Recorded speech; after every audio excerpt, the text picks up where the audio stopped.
All right, let's get started. Thank you all for joining. It's great to see all of you joining from all over the world. Uh, I'm really excited today to present our webinar, which is going to be around Selenium 4, what's new and how you can use it. And this is going to be straight from the horse's mouth, so to speak, with David Burns, who is a core contributor in the Selenium project. He's going to be sharing some of the latest and greatest updates on Selenium 4. And I personally am very excited, to finally sort of see Selenium 4, out in GA and in our users' hands. So, it's something that we've been tracking. I've been tracking very closely personally for quite a while now. So glad to sort of finally be able to talk about Selenium 4 and share all the updates with all of you. So thank you again for joining. So before we get started, just a few housekeeping items. So this webinar will run for 60 minutes. You will all be muted and so that we can sort of minimize interruptions. We will save about 15 minutes in the end of the webinar for questions. So please use the Q&A interface or Q&A button on the Zoom interface to post your questions. And we'll reserve 15 minutes to try to address as many of them as possible towards the end of the webinar. We are recording this webinar and we will make it available to all of you. We'll also publish it on our YouTube channel, so you can always check it out there. Awesome. So with that, let me just spend 5 minutes talking about BrowserStack, a little bit about our history. So we started 10 years ago. We recently celebrated our 10-year anniversary, and it's been an interesting and amazing journey since then. We got our first 1,000 customers in about 6 months. Ritesh and Nakul, our co-founders, started BrowserStack to solve a problem that they were facing as developers. It took them more time to set up an environment to test their website on Internet Explorer than it actually took them to build their website. And they realized that developers around the world had this problem of testing a website on different browsers. And that's why they started BrowserStack. And fast forward, now to 10 years later, we recently raised our Series B and we achieved a $4 billion valuation. Along the way, we've launched real iOS devices, real Android devices. We've launched app testing products. We've expanded to data centers around the world, and we have now over 800 employees. These are just some of our customers. So we've got over 50,000 customers today. We've got customers across all the major verticals, leading brands across all of our major verticals. We also support and sponsor a wide variety of open source projects. Close to 2,000 open source projects use BrowserStack to test their projects. Just a little bit about our scale. So we've got over 4 million registered users who run over 72 billion Selenium commands on our platform every year.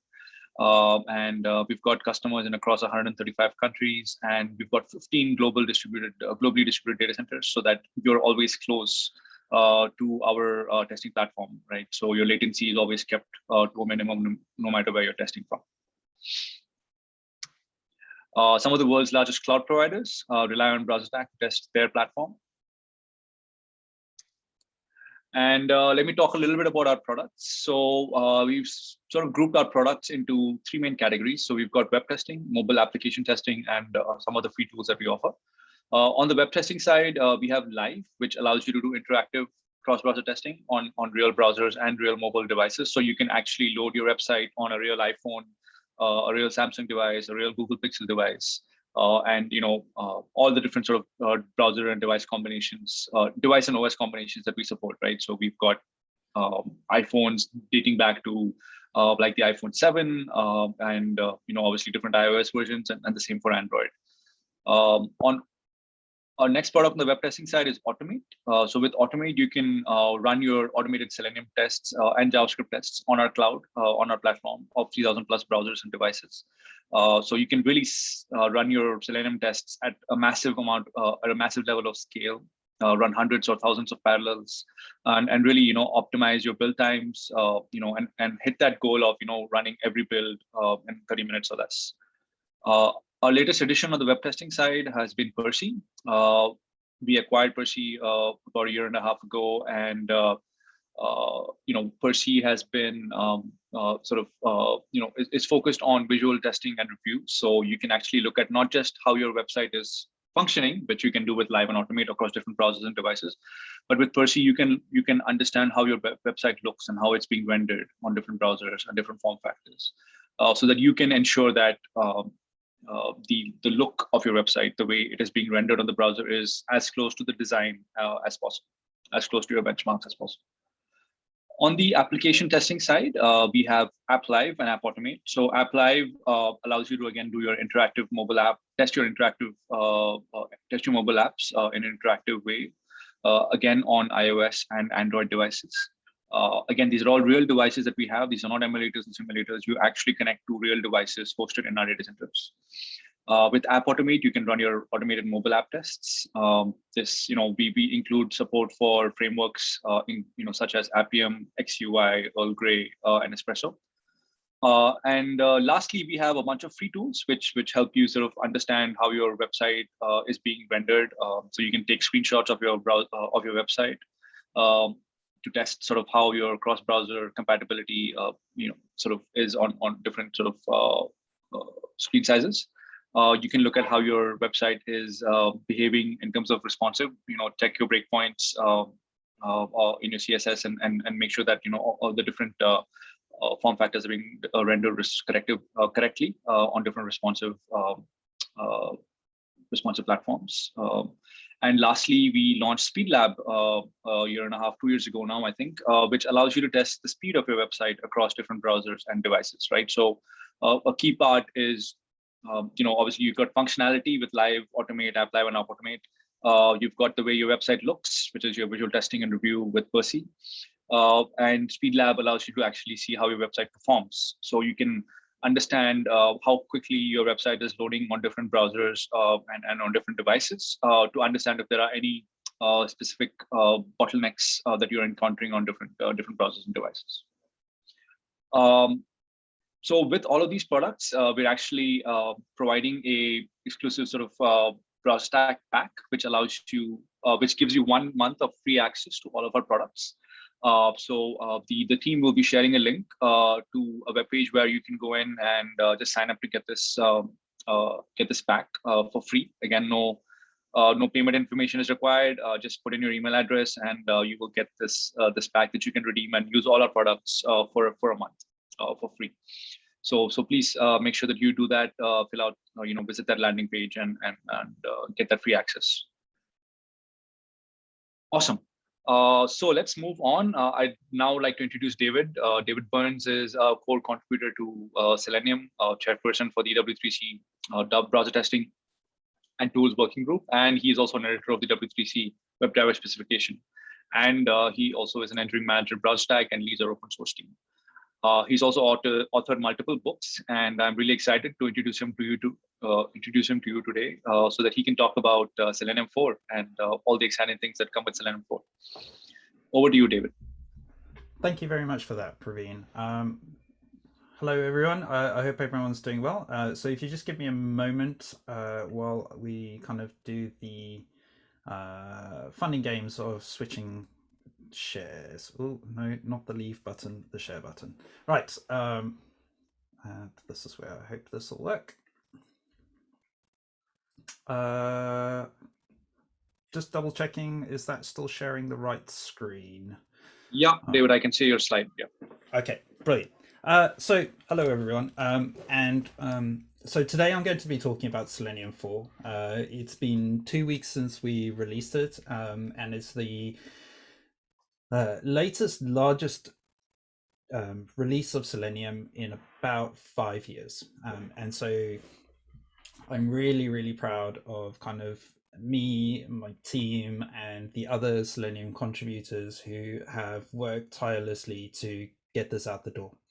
So I'm going to talk you through some of the really awesome and amazing features that are out there, hopefully it'll give you a flavor for it, because there are some really awesome features. So Praveen's done a kind of a quick introduction. So like As he mentioned, I'm an engineering manager at BrowserStack. I head up the open source team and kind of the open source office, helping everyone internally with open source stuff, and then kind of helping core projects for that BrowserStack relies on, so Selenium and others, and the other accreditations that Praveen did. So I won't go into too much detail there.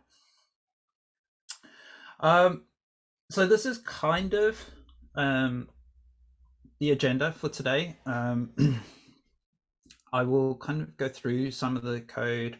I will show you some of the cool features that are available.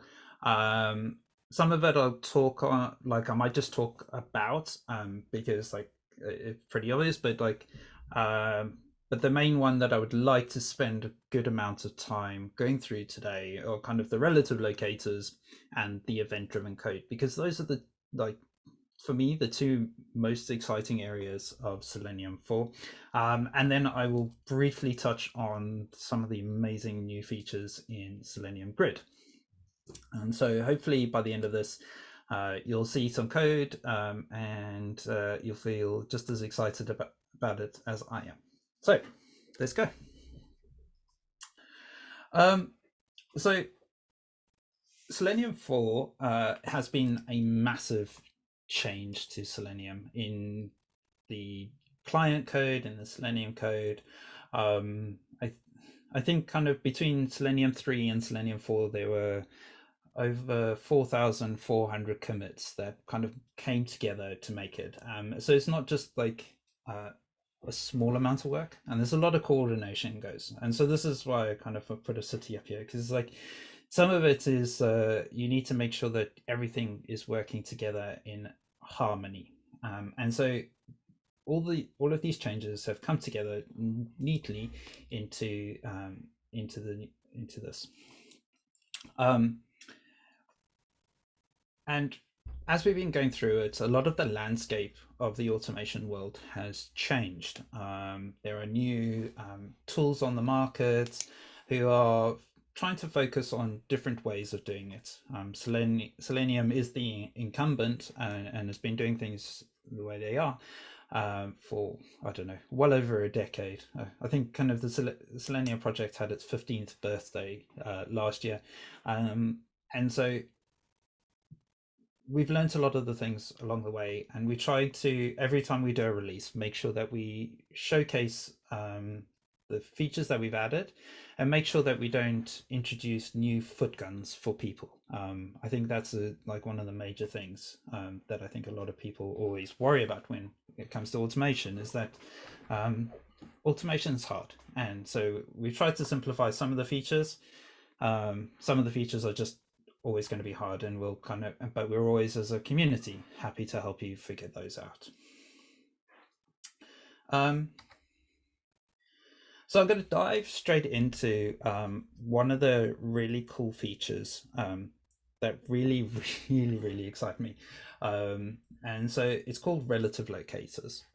Now, if you've ever heard of a tool called Sahi, and there's another one which the name is failing me, that is maintained by ThoughtWorks.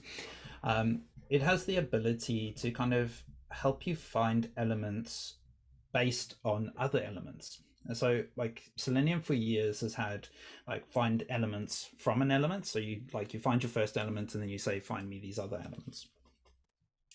But now sometimes like you want to be able to like find an element that's like that could be used for passwords, but it doesn't always have like an ID, or like if you're using one of the many front-end frameworks, the ID is constantly changing. You want to kind of find a way of getting around that, and so you would, in this case, you would try find something based or something else.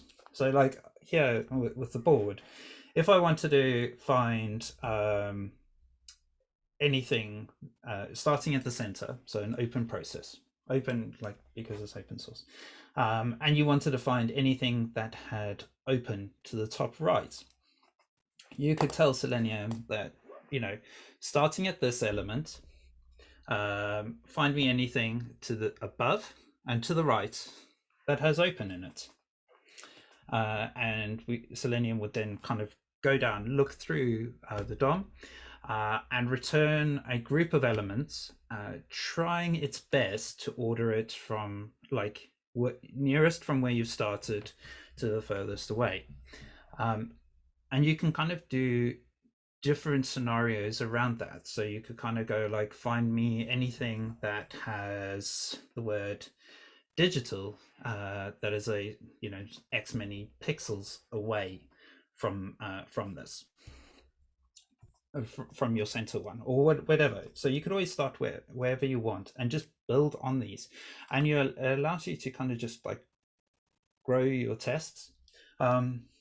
One word of warning with all of these is that like I still recommend that if you have element IDs that you use them. If you have other kind of more stable ways of doing testing, you should always pick them, because if you're always looking something to the top, right, and left, if you rearrange your UI, or kind of you move to mobile, and it kind of moves things about, you might not find them in the exact same place. So always kind of be wary of that. But it's a really cool feature that you can do it. So with that, I'm going to show an example of the code and show you how you could write up some of these things. Right. Oh, sorry. Here we are. Is it offer test? No, sorry, it's filter test. I've been playing around. So this is the code here is code that's on the BrowserStack GitHub organization. So it's called BrowserStack examples test-ng. I don't spend a lot of time in Java these days, but I wanted to make sure that people could use this and see it and try to get as much people involved. So I'm gonna. I was playing with this earlier, so let's see if I can go into presenter mode and balloon the writing up. Right, let's try make this a bit neater. Actually,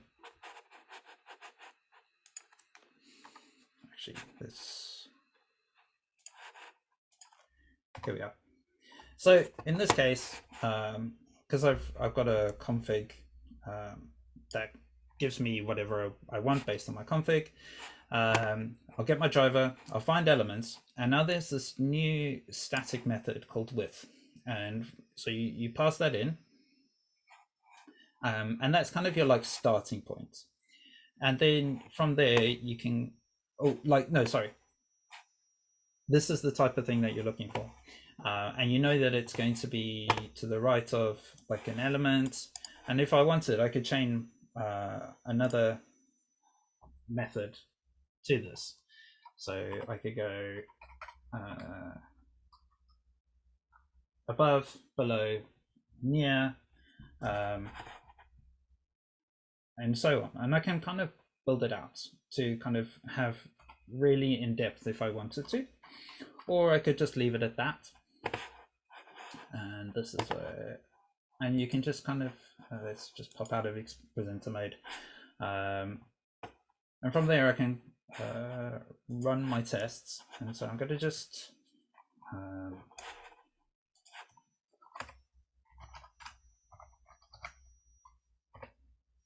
okay. And we'll just put a 10-second delay, and this one should pass, but I'll show you what it's doing once the browser is up. And this is where I'm also going to hope that it goes to the right screen. So if that's why I've given it 10 seconds.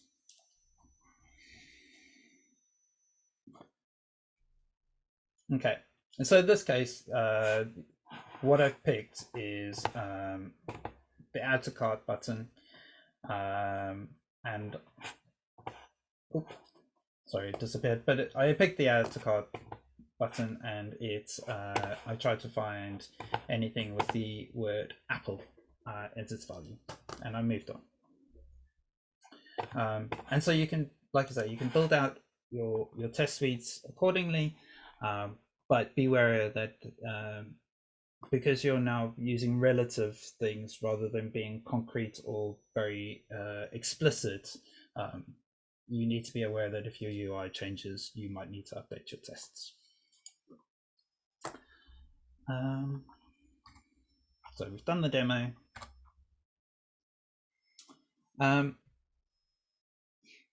We have new window APIs. So something in the past that I think a lot of people have been looking for, like wanting to do, is handle handle mechanisms for creating a new tab or things like that. In the past, like Selenium has blocked the ability to create a new tab. So if you because it's kind of a bit of a boring technical reason, but it's like in browsers, many things are called window. So obviously most of us know about JavaScript, but every tab is a window, and every window that contains tabs is a window. And so when you needed to switch a window, how do you pick out the differences was always a very hard problem to solve. And so we think we've kind of got that nailed down a bit better, that you can switch to it, but which has allowed us to create new APIs. And this is based on stuff that's gone into the WebDriver specification. So hopefully you'll be able to start using these. I appreciate not everyone needs to use them, but there are definite use cases where people would want to use it. And so I'm going to try again, go in here, and we're going to create a new test for this one. I will go to presenter mode again. Just, I want to make sure that people can see.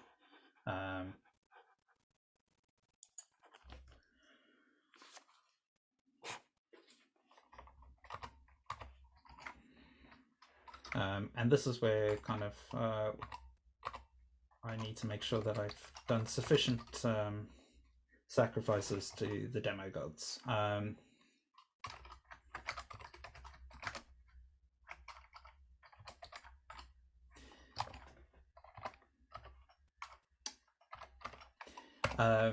So we'll get our WebDriver.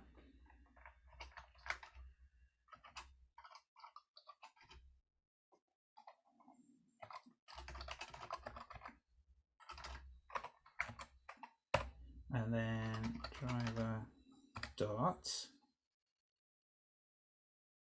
Oh, sorry.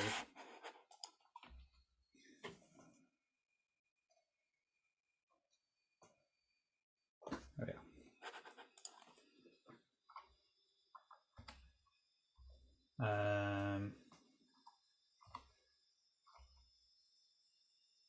Oh,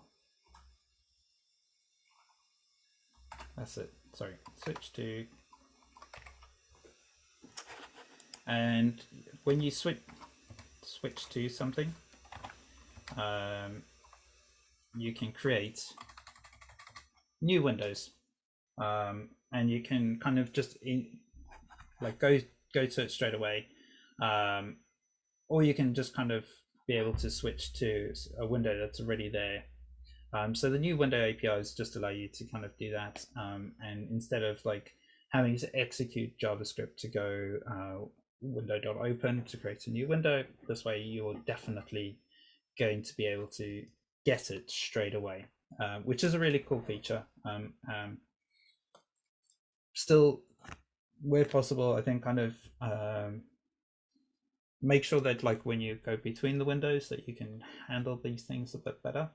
But like you'll be able to really like open it up. You in theory could then also get windows speaking to each other if your code needs to do that. As always, just be aware that kind of you could create new window type. So this one I can create a tab. Just be aware that when you're doing these, that you're at the mercy of the browser of how things can speak to each other. And sometimes if you have one tab and you create a new tab for like power saving modes and things like that, the tab in the background can kind of not be firing JavaScript as often as possible because they kind of limit how much JavaScript can be run for power purposes, performance purposes, and everything. This I know happens in Firefox and Chrome, so always be aware of things like that. But you can create a new window or a new tab as you see fit, and then switch to it straight away, which is a really cool feature. Cool. As we right.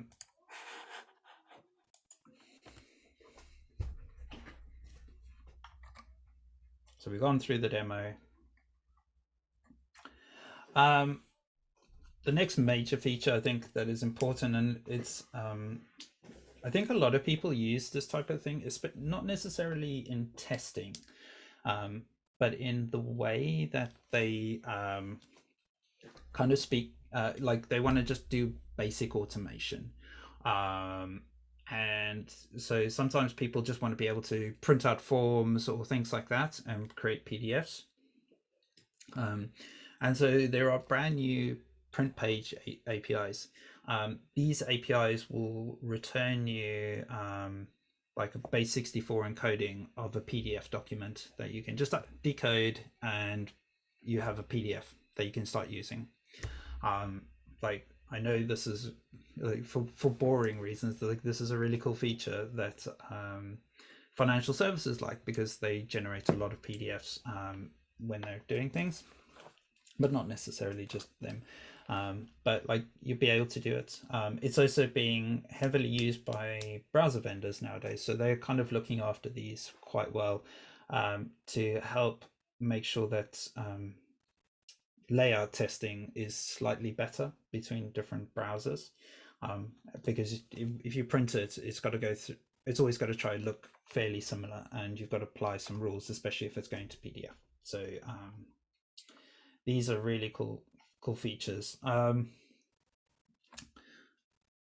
just looking at the time. I was going to do a demo, but for this, you should be able to just kind of be able to call these APIs, get something back, and save it to disk. So it's nothing too, hopefully nothing too scary here. So I'm going to just skip this one, just in the interest of time. I want to make sure that, like, if there are questions and things like that, I have enough time to answer them.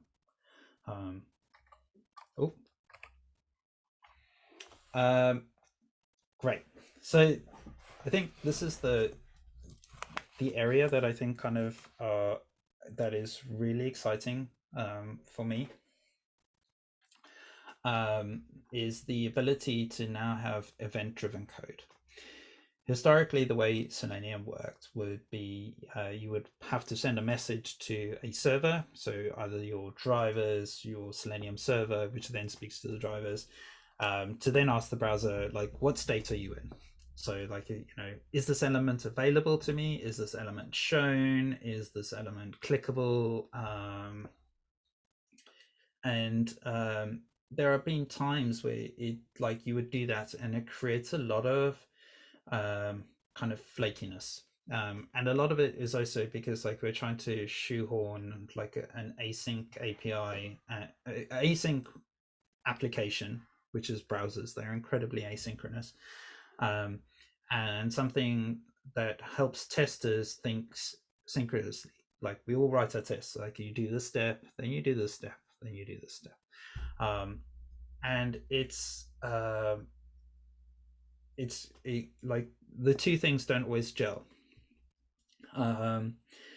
But we've also seen a lot of people wanting certain key features that would require us to handle this.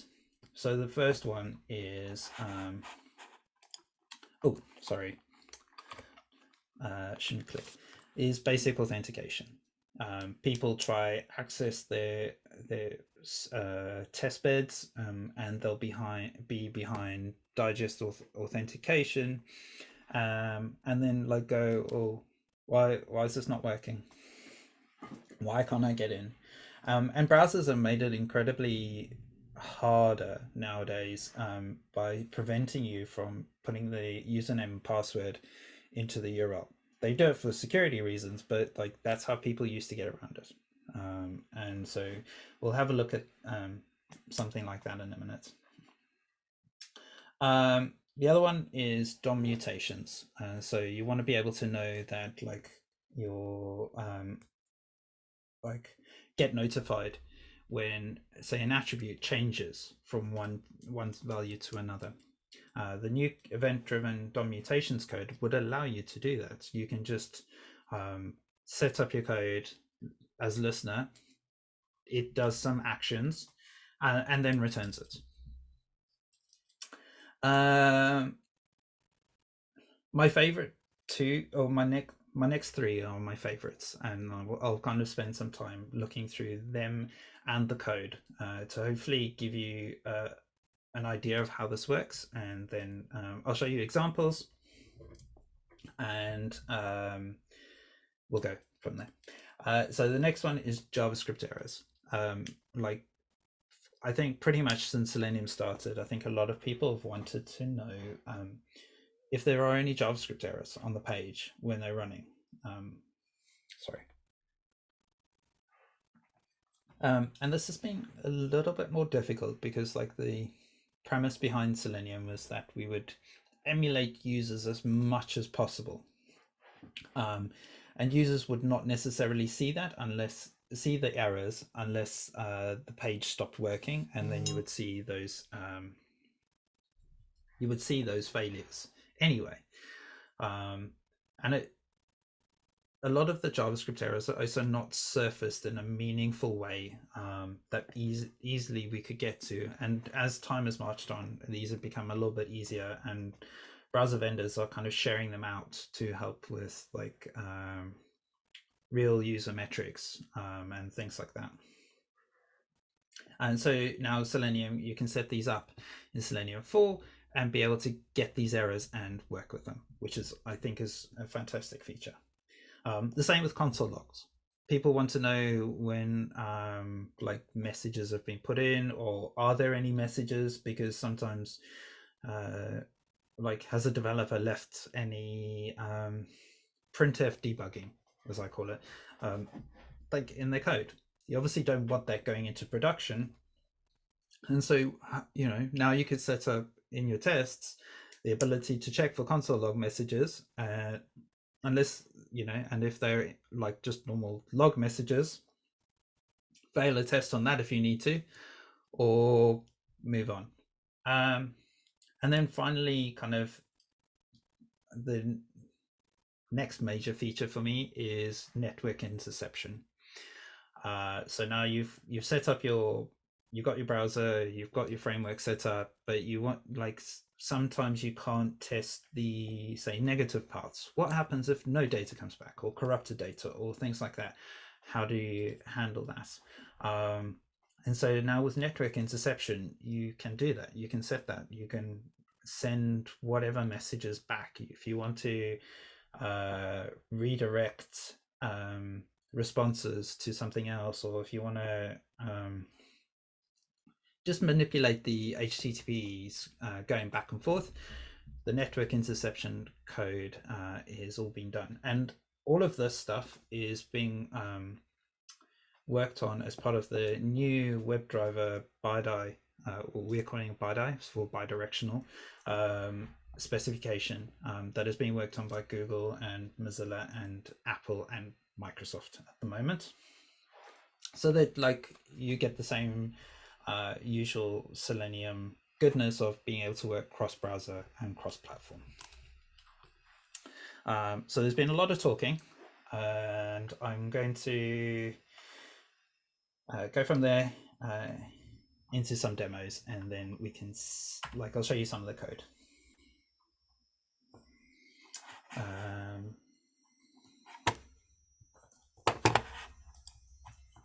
Right, and so I have a perfect test here.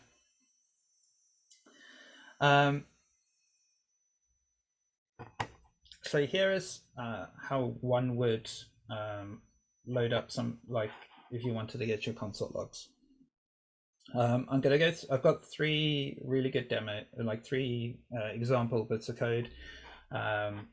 Depending on time, I'll try squeeze in and the authentication one.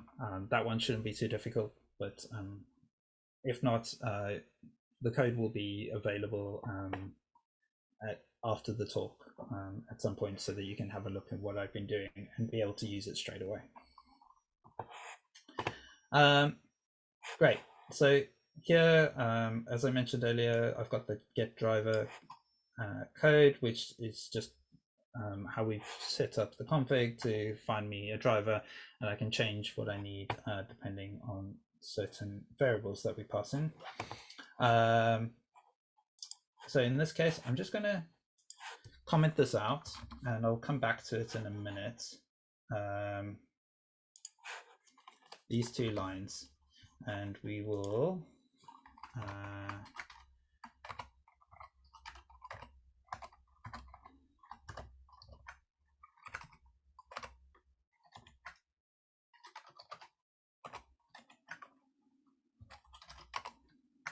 okay. So in this case, we get our driver. I'll come back to the commented out code. The new bit that you need to do is, depending on which browser you're speaking to, you might not be able to do some of this code. And so the way Selenium has been architected for a very long time is that if something has the capability, you should be able to cast to it and then work with it. Hey, David, just a quick request. Could you go into presentation mode? So of course. Yes, sorry. Thanks. I should have done that. There we go. So Selenium allows you to, like, if you've got a, if it has the capabilities, it allows you to cast to it. So Firefox and Chrome have a DevTools API that we can speak to. So in this case, we're going to get that DevTools object. We're going to create a session. We're going to enable logging. And then we're going to just add a listener for every time a log entry is run.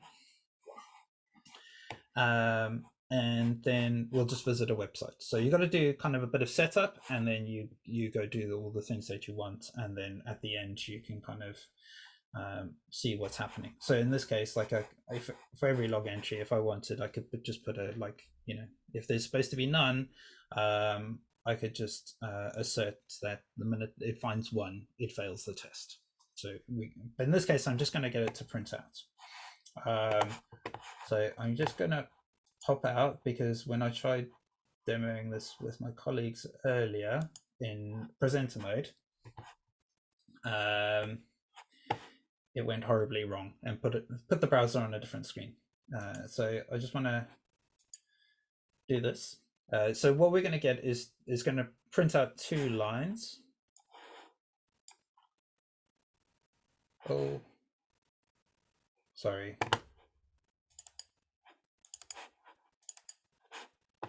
Oh, it's because I was talking earlier. Right, let's go back to our test. Right, and I'm just going to run these tests. Here we are. So we'll get a browser started, and then I'll show you the output of, like in this case, it's going to find some messages that it couldn't find.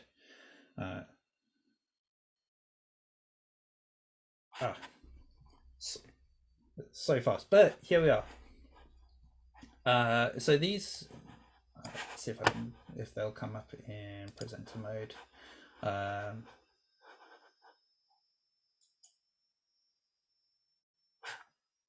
No, that's right. So we'll just pop out. But the general, where is it? Run. is that we're now being able to say, like, we can find messages, we can log them out, and we can even see the level that they were set up. So that's really, really awesome feature. And all right, so we'll go back into presenter mode while I talk through the rest. And so here we have JavaScript exceptions. Again, we're going to, the idea is that we're going to kind of create a kind of consumer, and that, like, we're going to add a listener for JavaScript. And every time something happens, we want an entry added. And then at the end here, we've got a way of printing out what errors did happen.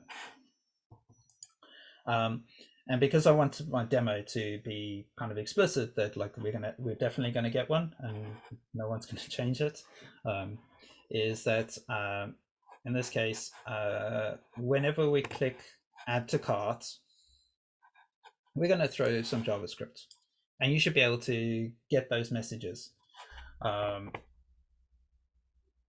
when we print this, and we can get some details. And this test is going to fail because, you know, really, I don't want any JavaScript errors.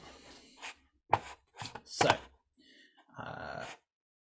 oh, before I forget, I've got to. We'll come back to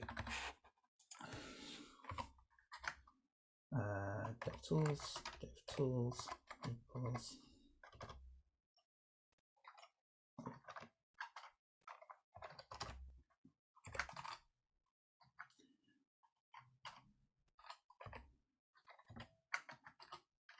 Try that. Okay, so in this case, it's fairly simple, and we just pop out a presenter just so we can see the test run.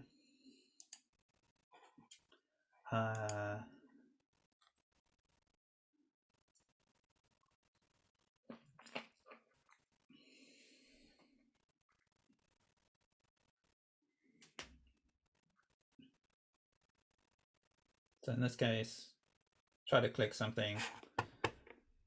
Oh, this is where the demo got. I knew it wouldn't work. So typical. So in this case, what it should have done, and I've only changed one thing, but I know it was working on another system. When I show these demos in a minute, again I will, but it should have shown that. Not sure why, but we'll move on to the next one, which is kind of the one I'm most excited about. So in this case, we have our DevTools. We have a new object called the network interceptor, and what we can do to is pass it a driver, and we can pass through some routing. So in this case, I've got an HTTP response, and that whenever it finds, actually, let's make it very big. Whenever it finds some kind of iPhone images, it's going to replace them with an image from my website, my personal website. And we should be able to see that running. So let's exit, and let's see this running. So I've put a sleep at the end so you can see it working.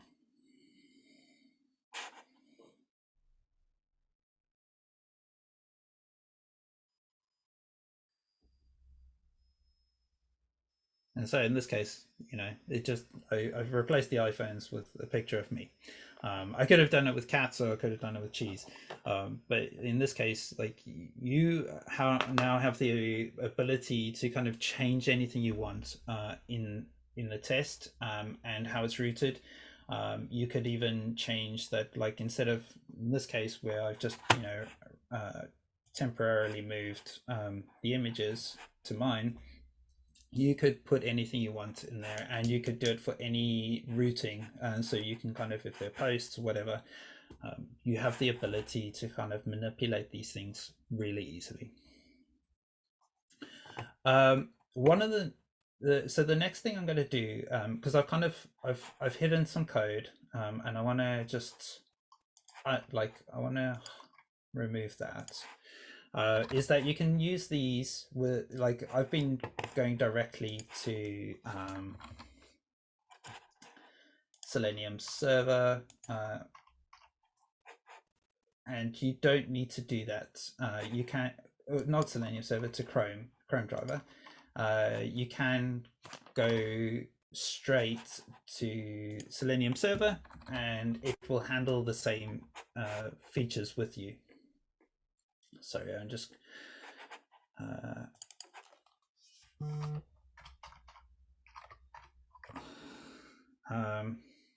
so we do that. So that should be it. And so I've got a Selenium server running locally, and I should be able to just kind of, so in this case, like when I said earlier that the way the Java code is that if it has the capabilities, it needs to be like, it allows you to cast to it to be able to use it, and if it doesn't have the capabilities, the cast will fail.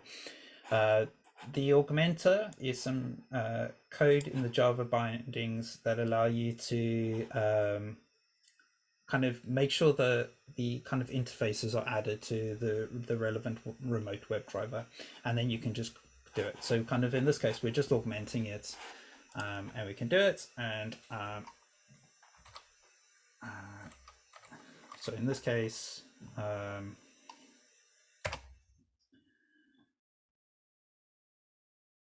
is where I hope my server is still running.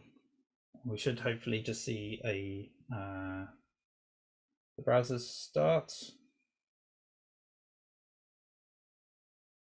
There we are. And so these are going to be like my 3 tests running. And so there's those log messages that I mentioned earlier. So we'll get another browser up. It might fail again with the JavaScript errors, and then the network interface. So you can see it there. Cool. The other thing that kind of we've been testing internally, and so it's not ready for kind of everyone to use just yet, is the ability to start using some of these features on BrowserStack as well, so that you can just run your test as you were expecting to in the past, and then just do that. So kind of, if I change this to kind of my BrowserStack profile for these,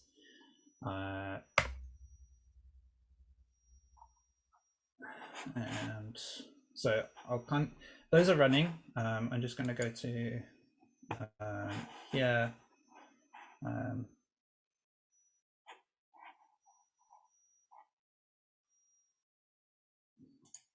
For these, oh no, there we are. So here's some tests. This is, like I say, this is something that we're only trialing internally. And so if you sign up for your packs, you'll be able to get notified when it's there. But obviously, this is some of the issues that we're.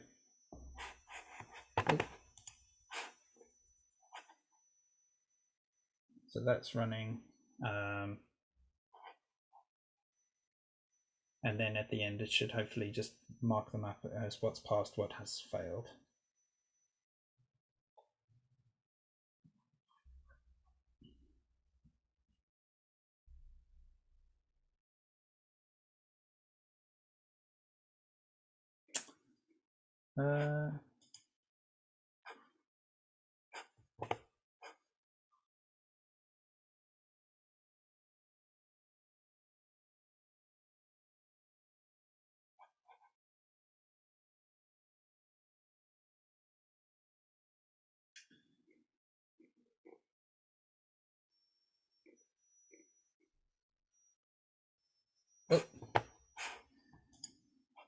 and have the oh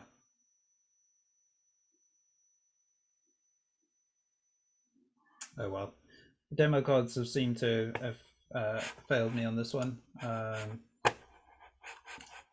Just want to check one.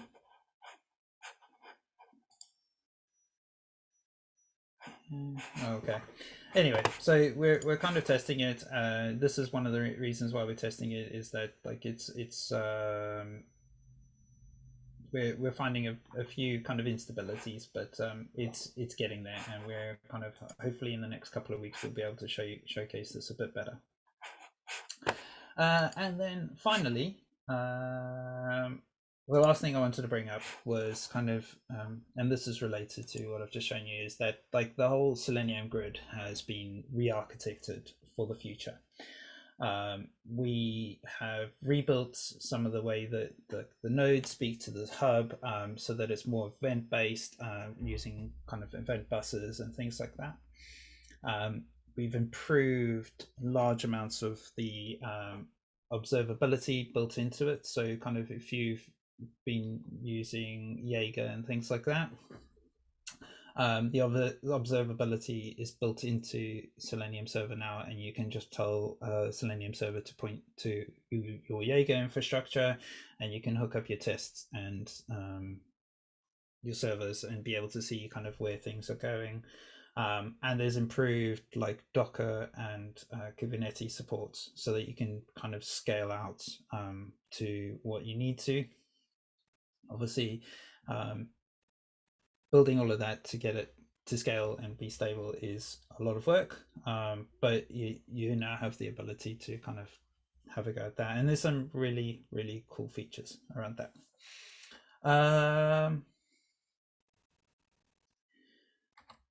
And that's it. I think I've gone through everything at a high level, and hopefully people have some questions for me to go. And I do believe I've run over, so I'm sorry about that, folks. Hey, David. Could you stop your share? Let me start my share. Yeah, of course.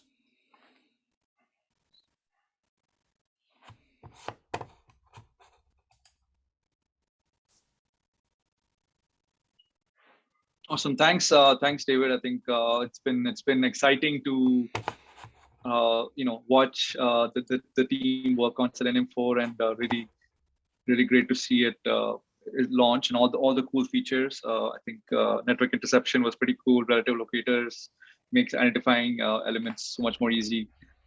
So yeah, some pretty cool features with Selenium 4, and I think it'll really simplify test automation, build a lot more, I think, robustness into test automation on the web. So thank you for that. Awesome, great. So we have I think we have about 7 minutes of official time.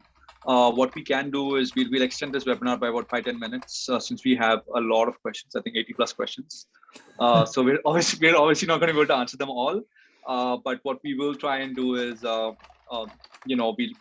obviously have a record of all the questions, so we'll try to get responses written for all of these, and posted on our blog. So you can expect that from us in a week or two. Before we do that, just wanted to quickly, put up a poll on the webinar. I think if you want our team to reach out to you, if you're interested in sort of working with our sales and sales team to understand how you can use BrowserStack and how you can get started, please do answer the poll that's going to be put up shortly on the webinar, and yeah, let us know if you'd like us to reach out to you. Awesome.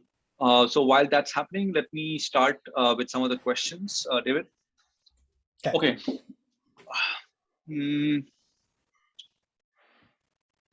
Okay, since let's take network interception, since you just demoed that.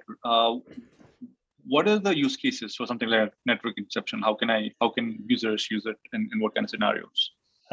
So it could be like if you wanted to turn off analytics, like Google Analytics, that would be one easy use case, is that you would just kind of redirect it permanently so it doesn't kind of load up that endpoint. rather than kind of having to have like code that like loads it if it's in production or not loads it when it's not in production. The other ones, I think the main ones are kind of if you're testing front end code. So if you wanted to just kind of separate your front end code from your kind of back end servers, um, you can kind of just say like these are the result. Like it's kind of like mocking. You can kind of set up these mocks that it would return the data you want. So like if you wanted to go into a negative test, it's going to send back rubbish. If you want to go into a positive test, like it's going to send back what you expect, and then you can go down and test your code accordingly. All right. Cool.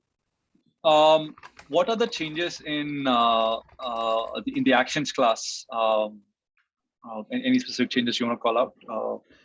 There shouldn't be any changes. I think the main things that I've noticed is like Chrome are now defaulting to kind of using the standardized actions. So the standardized actions are a lot more granular, and you can kind of and they're a lot more expressive in what you can do. So like if you go on to do like pinch zoom, the original actions you can never do a pinch zoom, so it was never going to be good for mobile. But like that stuff should be there, and it should be available to everyone. But that was already in Selenium 3. I don't think it was just there for enough people. Okay. Okay, so a couple of questions around relative locators. So is it are relative locators based on the UI location or the DOM location, or can we use both? And yeah. So it's kind of based on the UI location. Like it's a bit of both, but it tries to it kind of tries to find where elements are like they're bounding boxes. So kind of the box that is around them in the DOM, like where they are accordingly. And so sometimes you might have like really deep trees in your DOM, and you're like finding this, but you want something that's nearby it, and visually it's the visual one is kind of in a different part. So it tries to balance both, but like it starts from the UI to try to do the bounding boxes. And it's all of this is based off work that I'm terrible with names, so I do apologize to him, but the person who created Sahi is based off his work, so kind of credit where it is due to him. Okay. Question on whether we can capture and store HTTP request data through Selenium. You can, and so that is being like where at the moment I was redirecting it. There's nothing stopping you from collecting it and then just telling it to carry on the call. And so you could just say like take your original response and then pass it on, but tell me every time you get a response, and you could do that.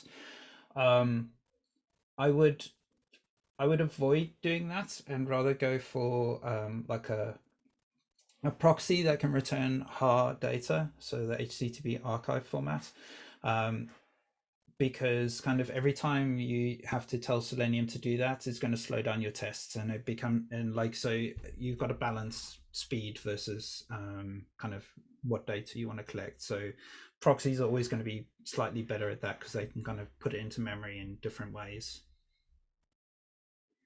Awesome, great.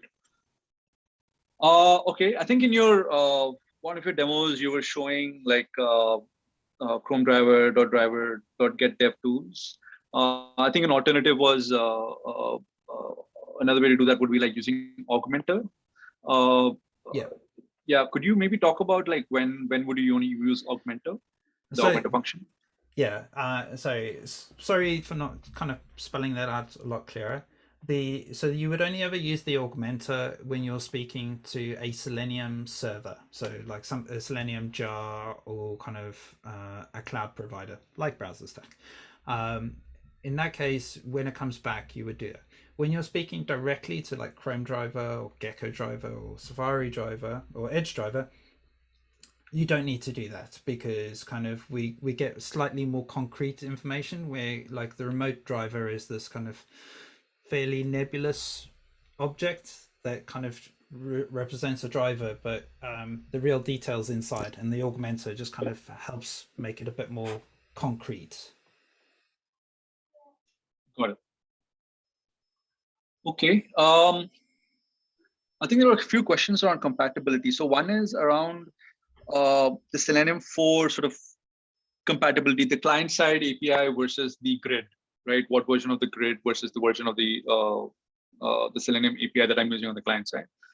So will 3 work with 4 or 4 work with 3 in terms of the compatibility between the grid and the APIs that I'm using? So from a client point of view, a Selenium 3 client should work with a grid 4 because the overarching goal for Selenium 4 was that it would, while it's a major number, it should just be a drop-in replacement.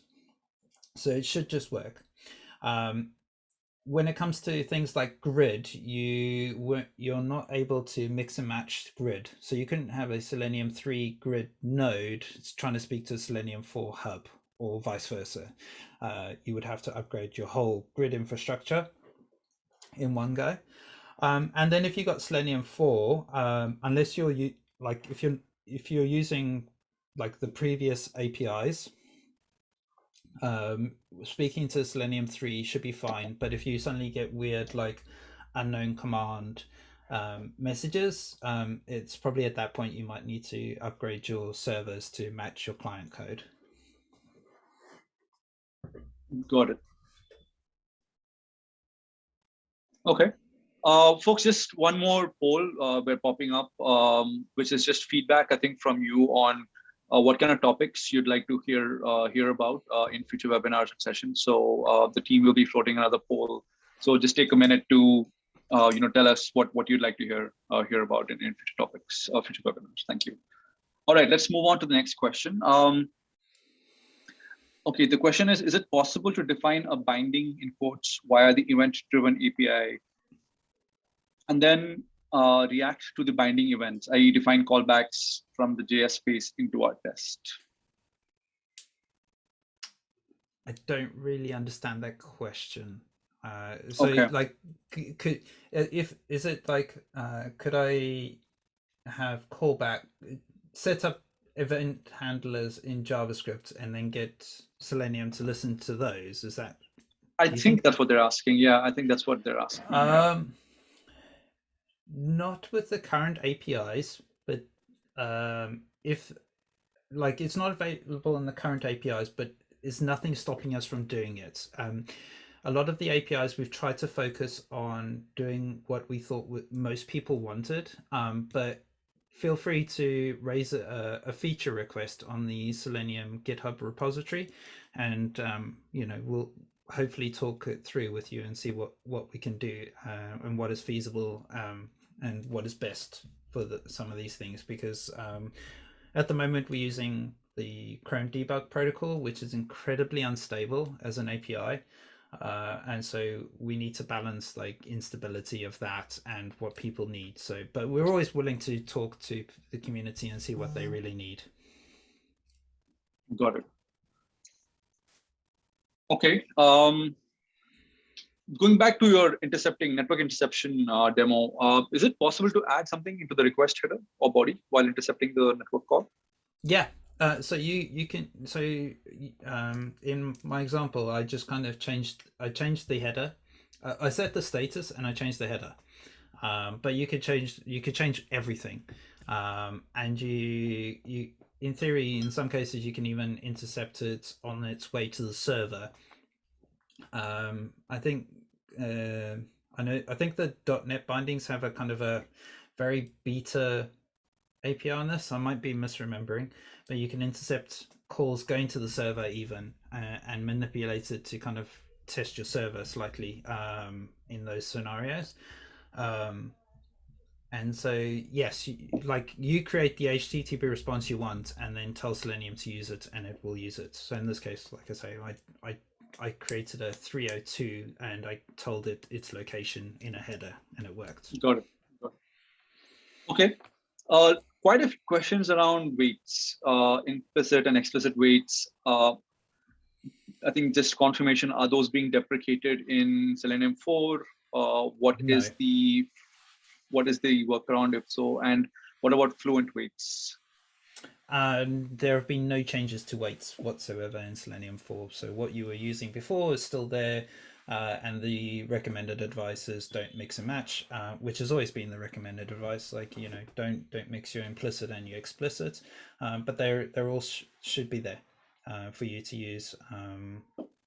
There have been a few deprecations, but like the main thing is that you should be able to drop in Selenium 4 into your code and have it work. Got it. Any key deprecations that you want to call out? For Python users, for all the users, we're trying to move away from explicitly setting capabilities. So there are now new options classes that are in there, and they generate much better capabilities for us, and so that you can pass it in. For like Java, there's some find by interfaces that have been deprecated, and that's so that we can have better like support for kind of speaking to like Appium servers and things like that, and allowing people to create their own find by APIs. So like if you wanted to find by artificial intelligence, you could create your own API that drops out and does that for you. And I think those are the kind of main ones that are coming to my head. Python is now Python 3 only, but Python 2 has been deprecated as a whole project. So kind of hopefully a lot of people won't be affected by that one. Awesome, cool. I think we'll call that a wrap. I think sorry folks, I think we've run out of time and we've got over 100 questions that have been asked. So what we will do is we try to get responses for all of these questions internally and publish a blog post and share it with all of you in the next week or two. So thank you again, David, for a great sort of walkthrough of some of the new features in Selenium 4. And thank you all for taking the time to attend. Really appreciate that. And I think there were a few questions around when will BrowserStack support Selenium 4. So like David said, we're just testing this internally right now. It's pretty close to shipping into production. So you will be able to see it on our platform soon. Please do make sure you sign up for that breakpoint pack, the BrowserStack pack, so that you can get free access and try out all the cool new features with Selenium 4. Yep. With that, I'm gonna call the webinar a close. Thank you again, David. Folks, as you quit the Zoom interface, you will be asked a question around just feedback around the session overall. So it'd be great for you to let us know what you think, how you think the session went, and please do give us any sort of feedback in terms of how we can do this better next time. So thank you all for attending. Have a great rest of the day, and we'll see you all at the next webinar.